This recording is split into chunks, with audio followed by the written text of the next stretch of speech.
Kalau ditanya, kota apa di Indonesia yang transumnya paling bagus? Jawabannya sudah pasti Jakarta. Orang gila pun akan jawab Jakarta. Ya iyalah, ini kan merupakan kota dengan APBD terbesar se-Indonesia. 90 T bro per tahun. Jadi jangan heran kalau MRT-nya megah, LRT-nya ada, KRL-nya pun ya not bad lah. Tapi pertanyaannya, apakah transum di Jakarta itu sebagus yang orang-orang bilang di medsos? Atau jangan-jangan cuman bagus di ring 1, ring 2 Jakarta doang? Kita main ke pinggiran Jakarta, bagus apa kagak? Let's go.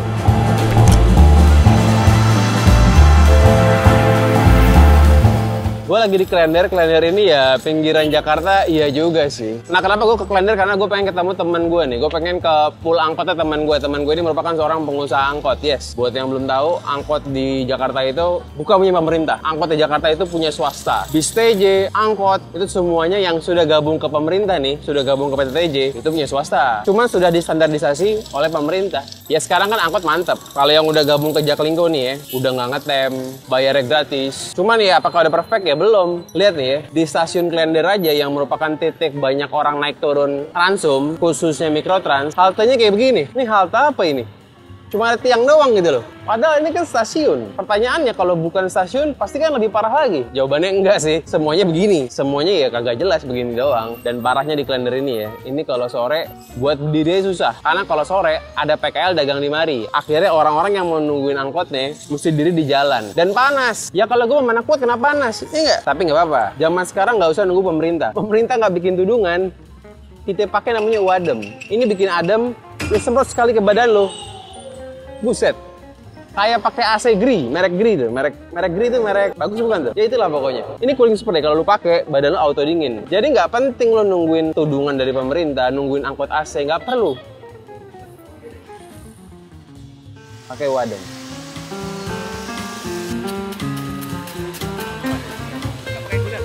Iya bang, sehat bang.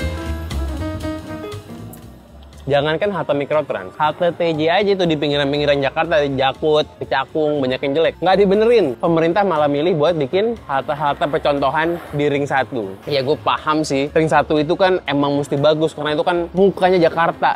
Tapi kan kita mesti lihat juga di pinggiran bagaimana nasibnya nih. Tapi kalau halte Mikrotrans bukan di pinggiran doang sih, di mana aja ya hatenya begitu. Cuman tiang doang dipanjang. Itu pun plat besinya tipis tuh gue lihat. Itu speknya bener apa di downgrade? Kita nggak tahu deh. Ya udah sekarang kita langsung mampir ke tempat teman gue aja nih. Teman gue ini pengusaha angkot. Dia banyak insight nih kenapa transum di Jakarta ini bisa dibilang nggak seimbang, kurang adil.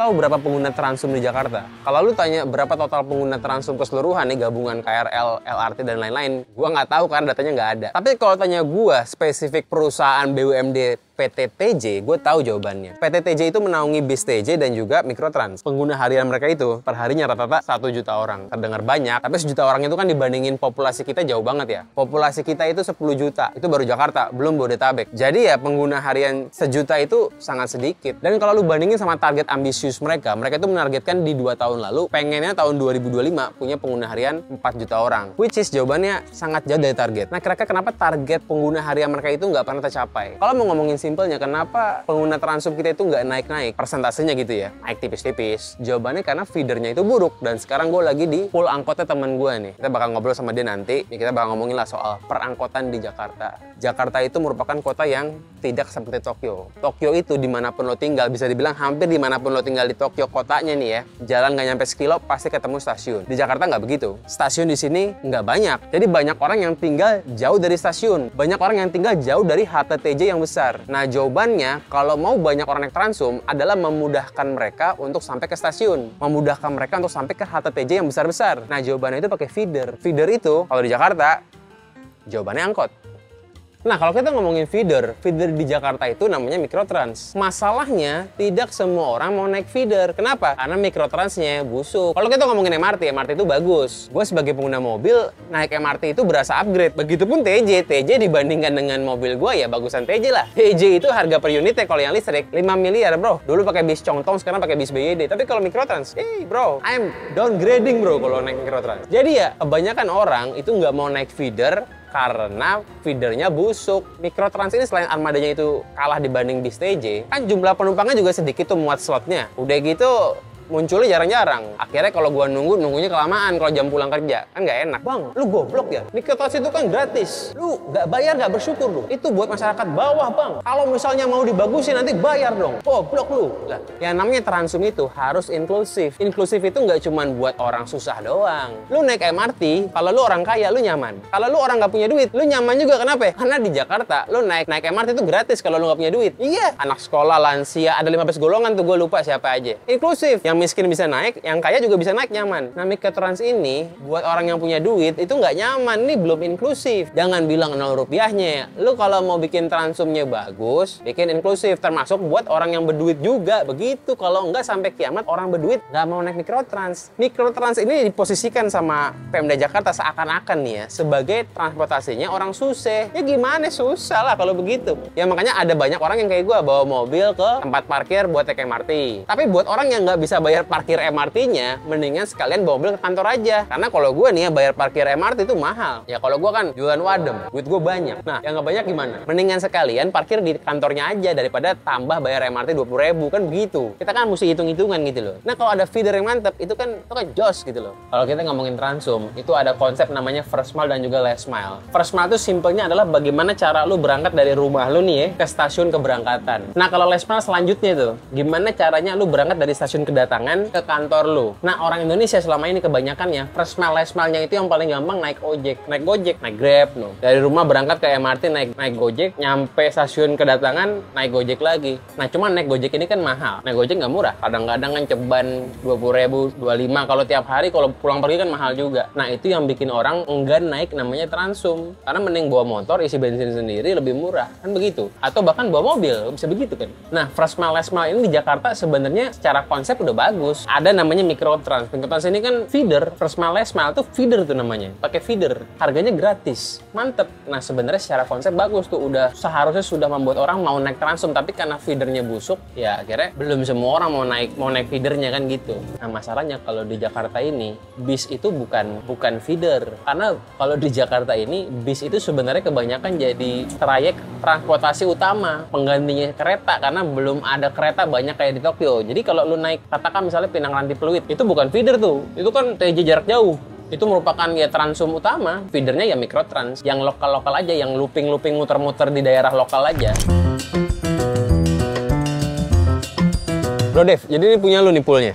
Iya, jadi ini pool PT kita lah. Tapi kok lu masih punya angkot-angkot lama nih? Iya, jadi memang sekarang ini karena masih belum penyerapan secara keseluruhan, masih ada beberapa rute gua yang masih rutenya rute reguler lah. Nggak bakal lu lepas lah ya? Belum. Oh, lu punya 44? Punya 44 juga. Bisa naik 44 kalau ke Ambasador dulu tuh? Iya, di Kuningan kan, daerah Iya. Kuningan Oh, kan. poolnya jauh banget. Soalnya emang ada di sini. Tapi 44 bukan lu doang, ada banyak. Ada banyak. Oh. Ada banyak. Cuman ya ini sebenarnya kalau memang ada nanti penyerapannya di rute tersebut ya gue Diganti. pasti lepas. Cuman masalahnya TJ kan masih terbatas banget. Siapa ya orang yang mau naik angkot lama kalau rutenya itu ada angkot Jaklingko yang gratisnya itu kan, aneh juga gitu. 44 kan juga Tumpang Tindih, ada rute. Ada. Ya, Tapi kan jalurnya dia mungkin lebih, istilahnya lebih orang yang sering lewatin lah. Jadi titik-titik stopnya dia juga lebih banyak, berhenti di mana aja. Jadi mungkin mereka masih lebih pilih naik yang kayak M53 atau M44. lebih bandel gitu ya. Ya. Tapi berapa sih harganya sekarang? Naik 44? Kalau pendek 2.000, 3.000, kalau jauh 5.000. Boleh tuh. Kalau gua bilang bisa gua bertiga nih, pendek Bang. 7.000 dia bertiga boleh tuh ya. Ya, nego-negoan sama supirnya. Dia bayar ke lu. Dia bayar ke gua nanti setoran setiap hari. Kalau si yang Mikrotrans Jaklingko ini Nggak ada. Pemda bayar ke lu. Pemda yang bayar ke gua, supirnya udah tinggal nyetir aja sesuai SOP pelayanan. Bukan sesuai jumlah penumpang kan, tapi sesuai jumlah kendaraan lo jalan berapa Iya, kilo. sesuai itu. Ada nggak tuh rute sepi tutup gitu, ganti rute? Jarang sih, adanya rute sepi dikurangin armada yang beroperasi di rute tersebut. Jadi misalkan tadinya 20, mungkin jadinya 15 atau 10 aja, karena nggak terlalu rame. Berarti udah berapa lama nih bokap lu dari awal? Zamannya siapa tuh? Gubernur zaman dulu? Jadi kan kalau sejarah kita balik ke awal ya, kalau bokap gua kan dari zaman istilahnya belum ada pemerintah turun tangan nih. Dan bokap lu main angkot aja? Main angkot. Oke. Ada temen-temennya yang main bus sedang, Pajam, main bus, Metro Mini. Metro Mini, ya kan? Nah, sejak 2004 itu baru TJ hadir, Jalan Pak Sutioso tuh, busway. Baru mulai diperkuat lagi, dimasukin ke Perda dan sebagainya sampai akhirnya sekarang ada bus sedang dan ada mikrotrans juga. Istilahnya kita ditawarkan satu skema baru lah. Walaupun secara profit kita berkurang, tapi memang secara kelangsungan bisnis itu kita lebih baik. Tidak lebih cuan tapi lebih pasti. Lebih pasti, karena waktu itu kan ada hantaman Gojek, segala macem lah. Masuknya pas ya? Ya jadi pas tuh waktu itu kayak juga mulai turun, tapi habis itu pemerintah juga masuk. Ya udah kita rangkul, akhirnya beberapa awal kita terima. Berarti bisa dibilang semua perusahaan angkot kayak lo ini pasti seneng kalau diajak gabung ke Mikrotrans? Harusnya kalau sekarang menurut gua ya, karena pertama karena kita juga harus fokusnya berbeda, udah bukan soal profit lagi, tapi kan soal pelayanan juga. Ngomong-ngomong nih panas, lu cobain lu nih, gue punya barang, nih, cobain lu nih. Pakainya gimana nih? Oh, pakainya di punggung. Di sini? Iya. Jadi kalau lu kepanasan tuh, lu semprot nanti lu dingin. Nih di Jepang orang pakai beginian, makanya kalau summer mereka tetap naik ke transum kayak gitu. Oh iya juga. Nanti makin keringetan makin dingin. Oh iya juga ya. Cocok nih buat di Jakarta nih. Lu narik, ngambil penumpang, lu yang servis. Ya, jadi istilahnya kita itu fleet management lah. Fleet management kita manage mulai dari mobilnya, pramudinya, SOP rekrutmennya gitu kan, sampai ya modal investasi awal juga kita semua gitu. Pemerintah cuman bayar jasa mengoperasikannya saja. Oke, yang gaji supir siapa? Yang gaji supir gua sebagai gajinya pemilik. Ditentukan oleh? Gajinya itu sebenarnya UMR. Tapi UMR-nya asalkan mencapai target kilometer harian yang sudah ditentukan terhadap mobil tersebut. Emang bisa nggak tercapai? Justru rata-rata nggak tercapai. Karena pertama mungkin kalau dari faktor jalan ya, macet. Udah macet, terus kadang ya jam-jam tertentu peak hour itu yang macetnya itu luar biasa jadinya agak mandek. Tapi yang gaji itu lo, cuman yang menentukan gajinya pemerintah gitu? Ya udah ada aturannya pemerintah. Oh, lu nggak bisa semena-mena? Nggak bisa. Berarti, tapi kan emang, maksud gua kalau dibilang supir Mikrotrans gaji lebih rendah kan ini gratis juga. Wajar nggak sih? Yang Hano bayar 3.500. Tetap bisa juga sih. Sebenarnya banyak Mikrotrans, terutama gue yang punya AC ya. Gue pernah survei, mereka bayar 1.000-2.000 pun mereka mau. Orang-orang nih? Orang-orang, karena udah adem. Udah enak, udah santai. Supirnya juga lebih rapi, lebih santai gitu kan. Dia bilang sebenarnya bayar 1.000, 1.500, kita mah nggak masalah. Anak sekolah gratis juga lah ya? Iya, anak sekolah gratis. Ada kartunya ya? Bahkan kalau dia naik yang reguler yang biru-biru telur asin itu 2.000. Bener-bener. Jadi lu pengennya gimana? Lu pengennya Mikrotrans dinaikin kah standarnya sampai bayarannya pun dinaikin seperti TJ apa gimana? Iya, kalau menurut gua pribadi ya. Supaya nggak judes, supaya lebih bagus, supaya lebih bagus gitu. Bener, kalau harapan gua sih sebenarnya pertama pelayanannya lah ditingkatin lah ya. Pelayanan dari segi kendaraannya. Standarnya? Ya, standar kendaraannya. Baik ataupun dari jangkauan pelayanannya, wilayah pelayanannya. Karena sekarang kan memang Mikrotrans belum semuanya. Lu nggak mungkin bikin pelayanan lu bagus sendiri, nggak mungkin ya? Maksudnya dari inisiatif lo sendiri sebagai pengusaha? Kalau dari gua sendiri, jujur ya, bukan yang membanggakan ya. Tapi kalau gua udah PT. Jadi semuanya itu sudah terpusat. Udah punya standar operasional, SOP, kita udah punya bengkel sendiri, orang-orangnya sendiri. Pokoknya kita sudah kelola secara profesional lah. Sedangkan mungkin beberapa operator lain itu masih sistemnya koperasi. Yang dimana kepemilikannya itu masih per individu, anggota. Tapi kalau bis nggak boleh perseorangan, harus boleh. PT besar? Harus. Nah, kalau misalnya dibikin standar jadi tinggi, nanti yang perseorangan di Mikrotrans ini nggak bisa keep up gimana? Mereka kehilangan cuan ya dong? Makanya harapannya dari koperasi itu bisa, kalau kan ini kan perorangan karena bentuknya koperasi ya bro. Jadi harapannya koperasi itu membuat satu lini bisnis terbaru yang memisahkan, jadi para individu ini hanya mungkin sifatnya investasi saja. Operasi semuanya terpusat. Jadi koperasi tetap profesional, kayak seakan-akan PT, seakan-akan gitu ya? Ya sebenarnya beberapa koperasi udah ada yang menjalankan seperti itu. Tapi di unit-unit baru aja setahu gua.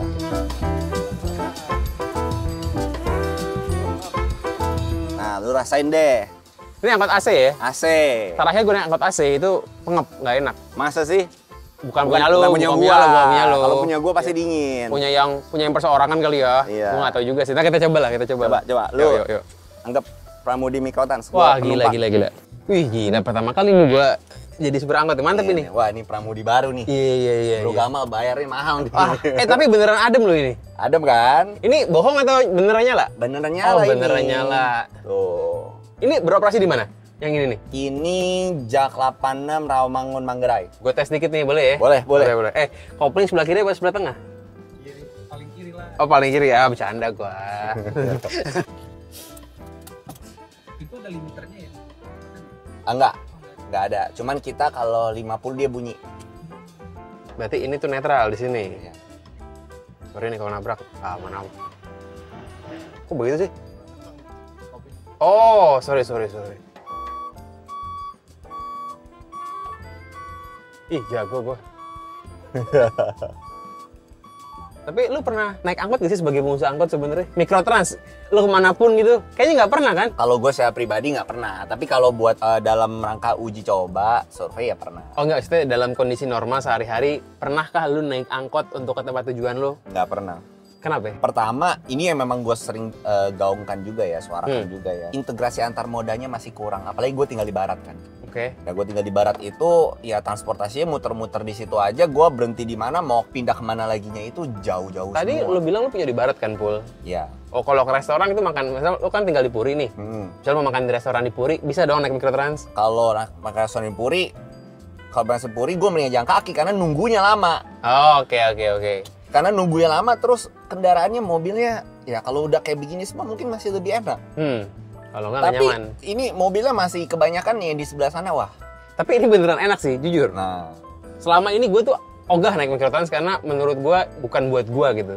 Kenapa gue merasa marketing itu kayak buat orang kelas bawah aja gitu? iya karena ya dikasihnya pelayanannya seperti itu aja. Itu karena apa? Karena bayarannya dari TJ ke operasinya kurang apa gimana? Jadi mereka Kalau nggak bagus? menurut gue gini, memang dari dulu ya pemerintah itu melihat bus itu sebagai solusi. Karena dia kan efisien penggunaan ruang jalannya. Ya. Satu mobil bisa muat di atas 30 orang. Namun kan memang tidak bisa dipungkiri jalanan di Jakarta tidak semuanya merumpuni untuk bus. Inilah feeder sebenarnya. Nah inilah yang cocok. Nah cuman karena masih menurut gue masih secara objektif mereka berasa bus itu adalah solusi. Makanya mereka melihat ini ya bukan dianaktirikan ya tapi kayak nanti dulu deh. Asal ada dulu. Asal ada dulu aja deh. Padahal Padahal sebenarnya kalau kita mau tahu data pun itu dari penumpang harian kalau misalnya kita satu hari 1 juta ya itu 40-50%-nya itu dari Mikrotrans sebagai feeder. masa sih? Iya. Dengan cuman isi satu bisnya cuman 9 gitu, satu bis kecil kan cuma 9 gitu kan? Tapi kan perputarannya cepat. Nah, terus juga mungkin salah satu lagi kalau Mikrotrans itu kebanyakan rutenya itu looping per wilayah aja. Jadi Bukan yang nyebrang jauh. Kalau bus itu kan nyebrang tuh jauh dari Jadi titik A ke B. Kalau dia cuma di satu wilayah muter. jadi lebih sering muter-muter. Iya, lebih sering muter-muter aja. Ada sih, dia ada juga yang jauh kayak rute gue tuh Jak 33 tuh dari Pulau Gadung kota. Itu utara, timur, pusat. Ya kan melintas tuh. Cuman yang kayak begitu rutenya nggak terlalu banyak. Lebih banyak yang looping muter. Iya, ini itu kan bisa dibilang transportasi lokal gitu ya. Iya. Buat nganterin lu doang sampai ke stasiun besar. Ya. Sebenarnya kan gitu atau ke TJ besar ya, gitu ya. bener. TJ bener. yang jauh-jauh gitu. Yes, bener. Gua harapannya juga udah gua sering gua suarakan pemerintah bisa kasih yang lebih Iya. meningkat lah. Harapannya bisa lebih merhatiin feeder kecil gini. Iya, karena kan justru kan transportasi itu kan kita merangkul yang dari bawah gitu kan sampai akhirnya yang dari atas juga mau pakai transportasi juga. Sebenarnya kalau semua Mikrotrans kayak gini gue kurang suka nih. Hah? Karena wadem gue nggak laku gitu. Oh Ini adem soalnya. Ini gimana ini? Kita kan Tetap cocok kok. Nih gua masih adem-adem juga nih. Oh, masih adem ya. Masih iya. adem.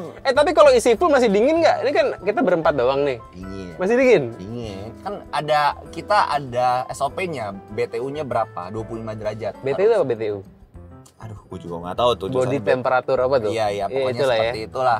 Waktu pokoknya dibuat kalau full itu udara di dalam 25 derajat. Di bawah maksimal 25. Oke. Di bawah 25. Sayang gue nggak bisa bawa angkot. Jadi ya udah. Thank you banget nih lu udah Sip. nemenin gua ngobrol-ngobrol. Ya suatu kehormatan juga lah Iya. gue dapat kesempatan buat Ini gue disuruh Mas Pram, jadi kita kerjakan aja lah, kita disuruh kan. boleh lah Mas Pram memperhatikan lagi nih kita nih yang kecil-kecil gitu. Tas Jabodetabek udah top, itu udah top banget, tinggal feeder.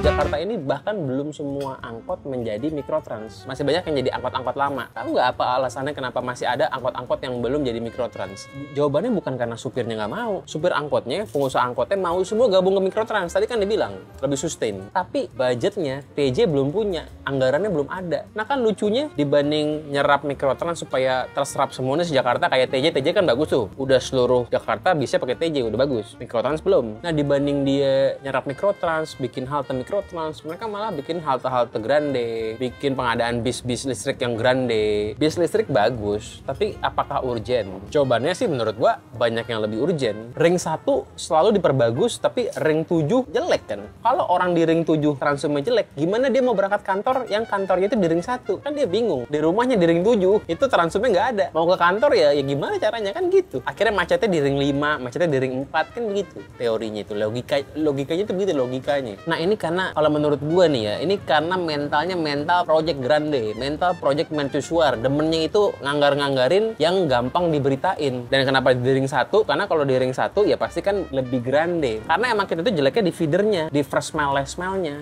Masalahnya itu kan kunci utama kalau mau naikin ridership harian kita. Mau bikin nyaman ya first mile last mile-nya benerin. Bagus, sekarang udah bisa naik sepeda, bisa bawa sepeda ke Transum, bagus. Cuman mikrotransnya udah ada, bagus juga sih udah ada, tapi belum maksimal. Orang kayak gua ya, orang manja kayak gua nih, manja dan kaya belum mau. Ya gua bikin video begini ya syukur-syukur Mas Pram nonton, syukur-syukur kepala dinas pada nonton. Jadi bisa dirubah sedikit tuh cara berpikirnya supaya nggak yang grande-grande terus. Jadi sekarang gua lagi makan nih, meskipun suasananya panas jam 12 siang, tapi gua nggak kepanasan karena kita mau pakai wadem.